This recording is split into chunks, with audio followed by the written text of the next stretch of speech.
Hey everyone, and welcome back to the channel. Let's talk about something we all know and, let's be honest, absolutely despise: the airport security shuffle.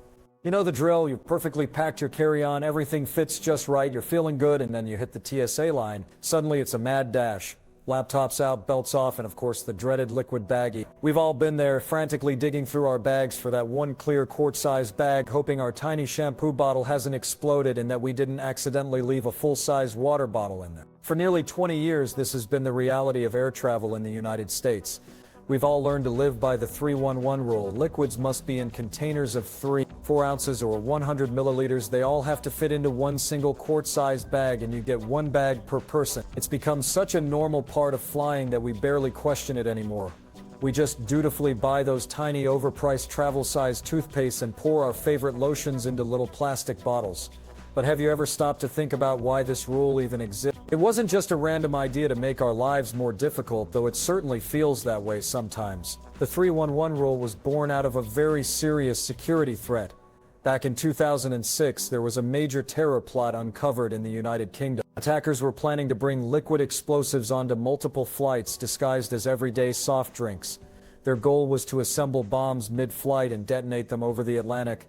It was a chilling plan that, if successful, would have been catastrophic. At the time, airport security scanners were pretty basic. The 2D X-ray machines they used were great for spotting dense objects like guns or knives, but they couldn't really tell the difference between a bottle of water and a bottle of liquid explosive. They just saw a container filled with liquid. So, in response to this threat, aviation authorities around the world, including the TSA, had to act fast. They couldn't ban all liquids, but they needed to limit the risk.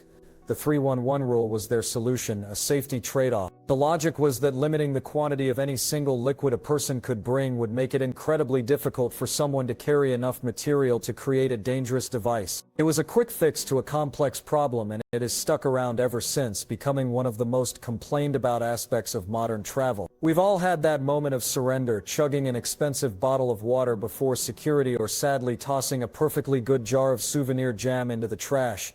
It's a frustrating ritual, but what if I told you that this long-standing source of travel agony is finally coming to an end? That's right, the days of frantically sorting your liquids are numbered. Big changes are on the horizon for 2025, and this isn't just a rumor or wishful thinking.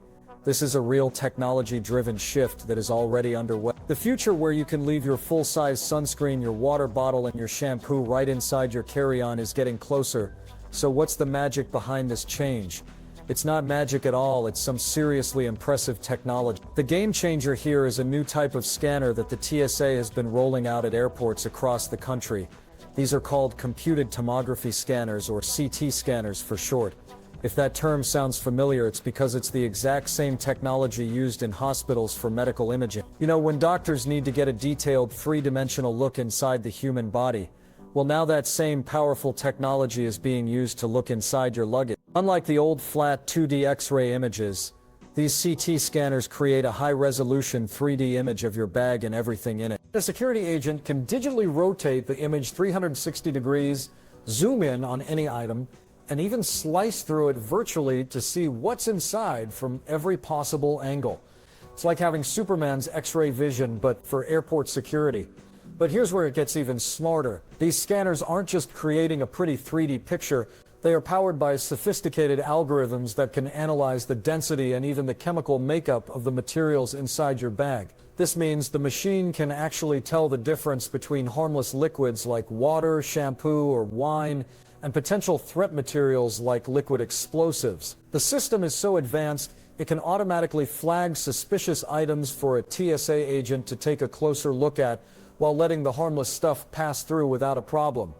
With this level of detailed analysis, the blanket restriction on liquid sizes becomes obsolete. There's no longer a need to limit everyone to tiny 3-4 ounce bottles when the technology can identify a real threat regardless of its size. Now, if you've recently traveled through an airport with these new scanners, you might have noticed a few things. First, they are noticeably larger than the old X-ray tunnels. Second, the process is a little different. You now have to put everything, and I mean everything, not just your bag, into a bin. Your jacket, your backpack, your rolling carry-on, all of it goes into a bin to be scanned. Some people have complained that this new process seems slower, and in the short term, they might be right. Anytime you introduce a new system, there's a learning curve for passengers, and that can cause some initial delay. But the long-term vision is that this will dramatically speed up security lines. Once everyone gets used to the new procedure, and more importantly, once we no longer have to stop and take out our liquids and laptops, the whole process will become much smoother and fast. We're in a bit of an awkward transition phase right now, but the end goal is a much more efficient and less stressful security experience for everyone. This technology is paving the way for the end of the 311 rule. So you're probably thinking, great, scanners mean I can pack my giant bottle of shampoo for my trip next week, right? Well, hold on a second. This is where things get a bit complicated. The title of this video isn't a lie. TSA absolutely will still confiscate your liquids in 20. The crucial thing to understand is that there is no magical nationwide end date for the 311 rule.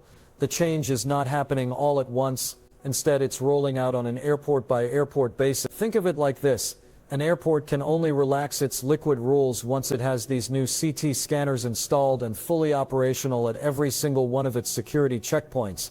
Until then, it's business as usual. So in 2025, and likely for a few years after, we're going to be living in a world of mixed rules. Your departure airport might have the new tech allowing you to breeze through with a full-sized water bottle, but your connecting airport in another city might still be using the old machines, meaning you'd have to follow the 311 rule there.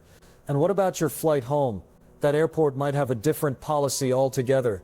It's going to be a confusing transition period. Homeland Security has publicly acknowledged that the rule is under constant review, and experts in the aviation industry are predicting that the complete total end of the 311 era across the entire country will take years, not months. It's a massive logistical and financial undertaking to replace every scanner at every checkpoint in every airport. So for the foreseeable future, the onus is on us, the travelers, to be informed. Before you fly, you will absolutely need to check the rules for your departure airport, any connecting airports, and your return airport. This patchwork of policies will be the new normal for a while. It's a bit of a headache, but it's a necessary growing pain as we move toward a better system. The key takeaway here is don't just assume the rules have changed for your flight. Always check first. Now, even amidst all this change, there are some important exceptions to the liquid rule that have always been in place and will continue to apply. These are for medically necessary liquids and items for traveling with infants. This is something a lot of people are still a bit fuzzy on. You are allowed to bring medically necessary liquids, gels, and aerosols in larger amounts than the standard 4 ounces. This can include things like prescription medications, over-the-counter medications, liquid supplements, and items needed for medical conditions like saline solution or insulin. The same goes for parents traveling with babies. Baby formula, breast milk, juice for toddlers, and baby food are all exempt from the 311 size restrictions. This is a huge relief for parents who no longer have to worry about how to pack enough food for their little ones on a long journey. However, there's a specific procedure for these items. You can't just leave them buried in your carry-on and hope for the best. You must declare them to the TSA officers at the security checkpoint. It's best to pull them out of your bag and place them in a separate bin for screening. The TSA officer will likely need to screen them separately, which might involve opening the container to test the contents or running it through a specialized scanner. It adds an extra step to your screening process, but it ensures you can bring what you need for your health or your child's well-being. So if you're traveling with these items, just be prepared to declare them and allow a little extra time for that separate screening process. The move away from the 311 rule isn't the only modernization effort the TSA is making. There are other big changes happening in 2025 that will make the security process feel quite different. In fact, one major update has already been implemented. As of July 8, 2025, passengers at many airports no longer need to remove their shoes during security screening. Yes, you heard that right. This applies even to travelers who aren't in TSA PreCheck. This is another rule that, like the liquid rule, was born from a specific threat, the 2001 shoe bomber incident involving Richard Reed. For over 2 decades, we've been hopping on one foot, trying to get our shoes off and into the bin without falling over. The fact that this rule is being phased out is another sign that technology is advancing to the point where such intrusive measures are no longer necessary. The new CT scanners and other advanced screening systems can detect threats without needing you to take off your footwear. It's a small change, but it makes a big difference in the flow and comfort of the security experience. And the tech upgrades don't stop there. Get ready for more facial recognition. Many airports are already using it for identity verification, replacing the need for a TSA agent to manually compare your face to your ID. You'll simply walk up to a camera, it will scan your face and confirm you are who you say you are. This is tied into your flight information, making the process much faster. The ultimate goal, the long-term vision for airport security, is a seamless walk-through experience. Imagine a future where you don't have to stop at all. You just walk down a hallway with all your belongings and advanced sensors will screen you, your clothes and your bags without you even breaking your stride. We're not quite there yet, but all these individual changes, the CT scanners, the relaxed shoe rule, the facial recognition, are stepping stones toward that incredibly efficient future. The airport of tomorrow is going to look very different, and these changes in 2025 are the beginning of that major transformation. But before we get too carried away dreaming about this futuristic airport experience, there's another massive, and I mean massive, change coming in 2025 that has nothing to do with liquids or shoes, but could absolutely prevent you from flying. I'm talking about the Real ID deadline. This is something that has been kicked down the road for years, but the final definitive deadline is May 7, 2020. After this date, your standard old-school driver's license will no longer be accepted as a valid form of identification for domestic air travel. I'll say that again. If your ID is not Real ID compliant, the TSA will not let you through security to get to your flight. This is without a doubt one of the most critical travel updates for 2020. So how do you know if you're compliant? Pull out your driver's license or state ID card right now. You need to look for a star symbol on the upper portion of the card. It might be gold or black, sometimes it's inside a shape like a circle or a bear, depending on your state. If you see that star, congratulations, you're all set. Your ID is Real ID compliant. If you don't see a star, you have a problem that you need to solve before May 7th. You'll need to go to your state's DMV or equivalent agency to get a new compliant. This isn't something you can do online. It typically requires an in-person visit with several documents to prove your identity, so do not wait until the last minute. The lines at the DMV are going to be legendary as that deadline approaches. Now, what if you don't have a Real ID or don't want to get one? There are other acceptable forms of identification. The most common one is a U.S. passport or a U.S. passport card. Your passport works for both international and domestic flights, so it's always a safe bet. Other options include things like a military ID, a permanent resident card, or other federally issued identification. But for the vast majority of domestic travelers, it's going to come down to that Real ID driver's license or a pass. Don't be the person who shows up at the airport in late May 2025 with a non-compliant license and gets turned away. It's going to happen to a lot of people, and it will be a travel nightmare for them. Okay, so with all these moving parts, the liquid rule changing by airport, the new shoe policy, the Real ID deadline, how can you possibly keep everything straight in travel without stress in 2020? So let's run through some practical, actionable tips to get you through this transition period smoothly. First and foremost, as I mentioned before, but it bears repeating, always check the rules before you fly. Not just once when you book, but again a day or two before you leave. Go to the TSA's official website. They have a What Can I Bring tool that is incredibly helpful. Also check the website of the specific airport you're flying out of. They will often post updates about their current security procedures and whether they have the new CT scanners. Second, don't throw away your travel-sized bottles in that clear quart bag just yet. Since the rules will be different from one airport to the next, it's smartest to just keep packing like the 311 rule is still in effect for a while. It's better to be prepared for the strictest rules and be pleasantly surprised if you don't need them than to pack full-size liquids and be forced to throw them away. Until every single airport has made the switch, that little baggie is still your best friend. Third, pack smart. Even with the new scanners, keeping your bag organized will speed things up.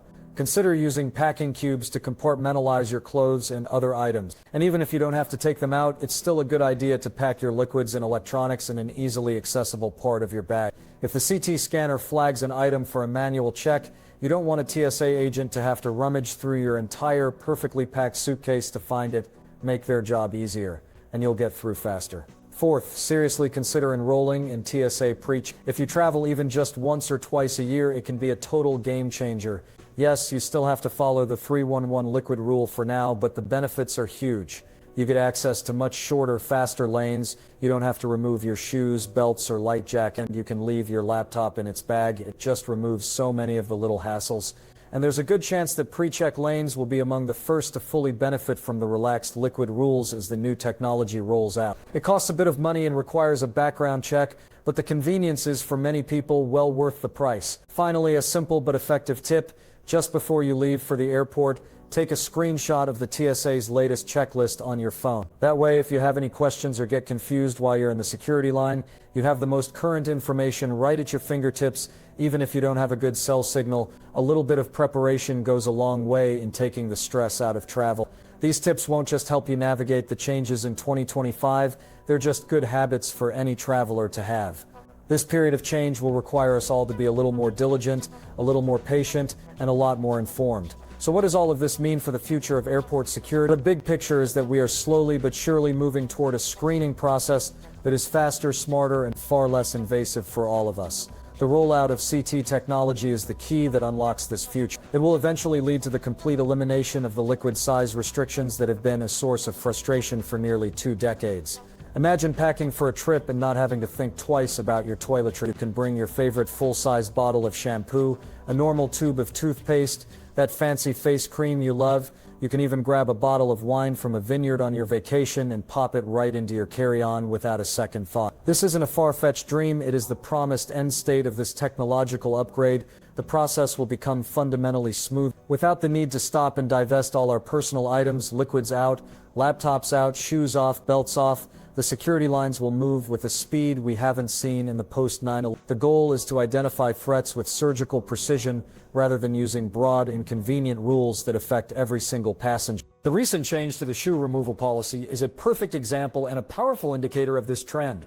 It shows that the TSA is willing to retire old procedures as soon as technology makes them redundant. The 311 rule is next on the chopping block. It's just a much bigger and more complicated block to chop.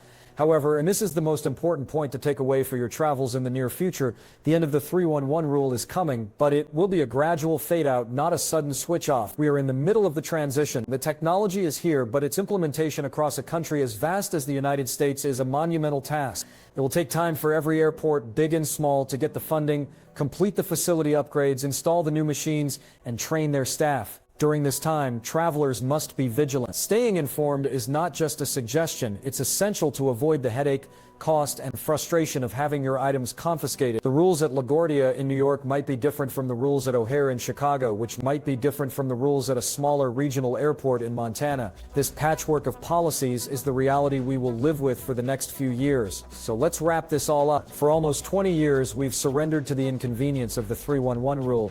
We've chugged water bottles, mourned confiscated snow globes, and mastered the art of fitting an impossible number of tiny bottles into one small plastic bag. It was a necessary hassle, a trade-off for safety in a world with limited technology. But now, technology is finally catching up. It's providing a better, smarter solution that can distinguish real threats from your conditioner. This allows for a new era of airport security that promises to be both more effective and less of a burden on passengers. The change won't happen overnight, but make no mistake, it is happening. The future of airport security is one where you can walk through screening with your shoes on and your bag fully packed. But getting from here to there will require a bit of patience and a lot of awareness from us, the traveling public. Remember the key dates, May 7, 20, and remember the key strategy for liquids. Always check the rules for your specific airports before you pack. For now, keep your travel-sized bottles handy. Think of this as the beginning of the end for one of travel's biggest annoyances. We've all got a story about the 311 rule, whether it's a funny anecdote about a forgotten item or a frustrating memory of losing something valuable. I'd love to hear yours. Drop a comment down below and share your most memorable experience with airport security liquids. It's a shared trauma we can all laugh about now that we know the end is in sight. Thanks so much for watching. If you found this video helpful and informative, please give it a thumbs up and consider subscribing for more travel tips and updates. Stay informed, travel safe, and hopefully we'll all be packing our full-size sunscreens very soon.